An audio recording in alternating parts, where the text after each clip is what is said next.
ഹബീബീസ് വന്നിട്ടുണ്ട്. ഏങ്ങണ്ടിയൂരിൽ നിന്നുള്ള ഹബീബികളെയാണ് നമ്മളിപ്പോൾ കണ്ടുകൊണ്ടിരിക്കുന്നത് അല്ലേ?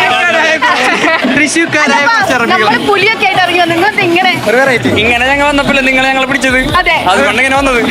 നമ്മള് വിചാരിച്ചു സാധാരണ ഡ്രസ്സ് തൊട്ടുള്ള പുലി വേഷമൊക്കെ ചെറുതായിട്ടെങ്കിലും ഇട്ട് വന്നാൽ നമ്മളായിരിക്കും ശ്രദ്ധിക്കാതെ. ഇതിപ്പോ അതിന്റെ അപ്പുറത്തുള്ളോ വേറെ ലെവല്. അതെ, ഞങ്ങൾ എല്ലാ വട്ടം ഇതേമാതിരി ഇങ്ങനെ ആവാറുണ്ട്. ആണല്ലോ. ഒരു വെറൈറ്റി ആയിട്ട് അറബി വന്നു. എന്താണ് ഹബീബിയുടെ പേരെന്താ? ദീപക്. ഹരി.